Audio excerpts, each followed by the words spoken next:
GK education channel पर आपका स्वागत है। आज रेट लेवल 1 और 2 के लिए Hindi teaching methods objective type questions 40 question हैं जो अति महत्वपूर्ण होंगे आगामी 27-28 को होने वाली रिट एग्जाम के लिए। तो जिसमें फर्स्ट क्वेश्चन है हिंदी शिक्षण विधि का, भाषा के अधिगम के कारक हैं। भाषा के अधिगम के कारक हैं भाषा विज्ञान, व्याकरण, भाषा कौशल। उपयुक्त सभी होंगे। नेक्स्ट, वर्तनी की विधिवत शिक्षा का ज्ञान किस स्तर पर होना चाहिए? वर्तनी की विधिवत शिक्षा का ज्ञान प्राथमिक स्तर पर होना चाहिए। मौन पठन का लाभ है, स्वाध्याय की प्रवृत्ति विकसित होती है, अपने आप पढ़ाई करने की जो प्रवृत्ति है वो विकसित होती है। बुलेटिन बोर्ड क्या है? बुलेटिन बोर्ड एक दृश्य सामग्री है। बुलेटिन बोर्ड एक दृश्य सामग्री है। नेक्स्ट, क्वेश्चन नंबर 5, अभिकर्मित अनुदेशन विधि के सिद्धांत में सम्मिलित नहीं है। प्रगति का, स्वगति का सिद्धांत, प्रगति का सिद्धांत, समूह गति का सिद्धांत, कक्षीय एकता का सिद्धांत। तो इसमें स्वगति का सिद्धांत सम्मिलित है। निम्नलिखित में से कौन सा सहस्रवाचन का भेद नहीं है? सहस्रवाचन का भेद नहीं है। आदर्श वाचन, अनुकरण वाचन, समवेत वाचन, गहन वाचन।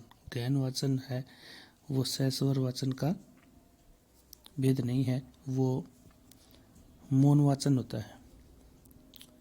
एक अच्छे मूल्यांकन की विशेषता नहीं है। वेदिता, वस्तुनिष्ठता, व्यापकता ये सभी होती हैं, आत्मनिष्ठता नहीं होता है। Option number C is correct answer.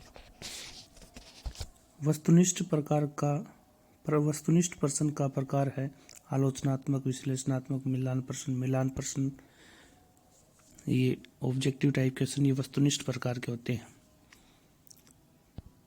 पाठ्यपुस्तक का बाह्य गुण है विषय वस्तु, भाषा, शैली, ये आंतरिक गुण होते हैं। शीर्षक होता है वो बाह्य गुण होता है। निम्नलिखित में से श्रव्य उपकरण है। श्रव्य उपकरण कौन सा है? पोस्टर, चार्ट, ग्रामोफोन, मानचित्र। ग्रामोफोन है वो श्रव्य उपकरण है। नेक्स्ट, विद्यार्थी के लगातार मूल्यांकन हेतु उपयुक्त परीक्षा पद्धति कौन सी है? सतत एवं व्यापक मूल्यांकन पद्धति, CCE। निदान का महत्व नगण्य है यदि उसके अनुसार बच्चों का उपचार नहीं किया जाता है तो निदान का महत्व नगण्य होता है। भाषाई कौशल के निर्धारित पक्षों में कौन सा उपयुक्त नहीं है? देखना, LSRW होता है। LSRW listening, speaking, reading, writing होता है। सुनना, बोलना, पढ़ना और लिखना होता है, देखना नहीं होता है।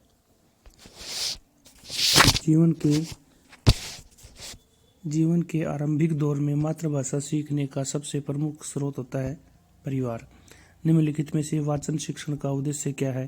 प्रत्येक शब्द पर उचित बल देकर पठन शक्ति का विकास करना। निम्नलिखित में से व्याकरण शिक्षण के लिए उपयुक्त विधि नहीं है, अनुकरणात्मक विधि। नेक्स्ट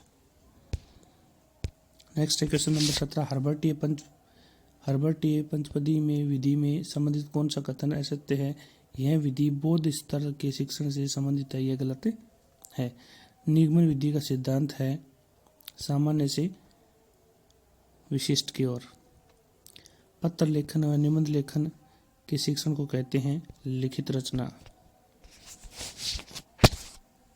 लिखने की शिक्षण विधि में पेस्टोलॉजी है वर्णों के छोटे छोटे खंड कर उन खंडों का योग करना। शिक्षण विधियों में ज्ञानेंद्रियों की शिक्षा पर विशेष बल देने वाली पद्धति कौन सी है? मोंटेसरी पद्धति। नेक्स्ट, निम्नलिखित में से शिक्षा शास्त्री पढ़ाने से पहले लिखना सिखाने के पक्ष में है? Maria Montessori. कक्षा में प्रयोग की गई कोई भी सामग्री तभी शैक्षिक सामग्री कही जा सकती है जब वह सीखने सिखाने में उपयोगी हो। भाषा कि पाठ्यपुस्तक में ऐसे पाठ चुने जाएं जो बच्चों के संवेदना और लोक के साथी बने। क्वेश्चन नंबर 25, भाषा की कक्षा में समाचार पत्रिकाओं का उपयोग सुनिश्चित करता है कि बच्चों की भाषा पर समाचार पत्र पत्रिकाओं का प्रभाव पड़े। पाठ्यपुस्तकें सहायक होती हैं केवल पाठ्यक्रम को व्यवस्थित चलाने में, केवल शिक्षा के प्रति रुचि में, केवल स्वाध्याय में, उपयुक्त सभी में। अच्छी गुणवत्ता के गुण नहीं है। अच्छी पाठ्यपुस्तक के गुण नहीं है कलात्मक, छात्रों में जिज्ञासा उत्पन्न करना, भाषा को क्लिष्ट होना, भाषा का कठिन होना, ये नहीं होता है। नेक्स्ट, प्राथमिक स्तर पर पाठ्यपुस्तकों में किस प्रकार की रचनाओं को स्थान दिया जाना चाहिए? ऐसी रचनाएं जो बच्चों के परिवेश से जुड़ी हों और जिनमें भाषा की अलग अलग छटाएं हों। सहायक सामग्री का जनक माना जाता है फ्रोबेल को। जिस सामग्री के द्वारा सुनकर देखकर ज्ञान प्राप्त किया जाता है वह कहलाती है दृश्य श्रव्य दृश्य सामग्री। नेक्स्ट, कक्षा में शिक्षण सहायक सामग्री का उपयोग किया जाता है विशिष्ट अधिगम की परिस्थितियों के निर्माण के लिए। रेखीय अभिक्रमित अनुदेशन का दूसरा नाम क्या है? बाह्य अभिक्रमित अनुदेशन। नेक्स्ट,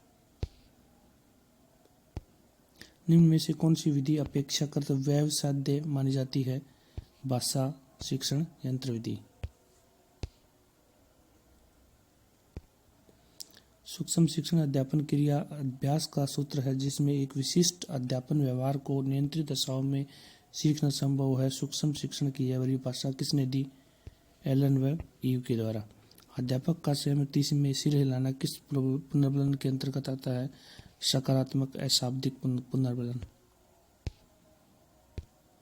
नेक्स्ट, संचालन, हाव भाव, मौखिक दृश्य परिवर्तन, विराम आदि शिक्षण के कोशक के तत्व हैं। उद्दीपन परिवर्तन के। प्राथमिक स्तर पर भाषा शिक्षण का मुख्य उद्देश्य क्या होता है? दूसरों की बातों को धैर्य से सुनना और सुनी हुई बातों पर अपनी टिप्पणी देना। उच्च प्राथमिक स्तर पर भाषा शिक्षण का सर्वोपरि उद्देश्य क्या है? निजी अनुभवों के आधार पर भाषा का सृजनशील उपयोग करना। चैनल को अभी भी सब्सक्राइब नहीं किया है तो सब्सक्राइब करें, वीडियो को लाइक करना न भूलें। नेक्स्ट क्वेश्चन है 39, बच्चों की पठन कुशलता का विकास करने में सर्वाधिक महत्वपूर्ण क्या है?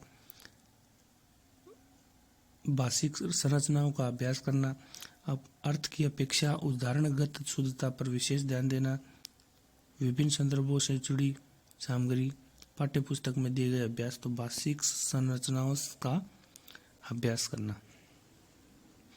लास्ट क्वेश्चन है आज के सेशन का, लेखन कुशलता का विकास करने में सबसे महत्वपूर्ण है प्रतिलिपि, अधूरी कहानी को पूरा करना, कहानी कविता आदि का सृजनात्मक लेखन, आंखों देखी घटनाओं का लिखना, प्रतिलिपि।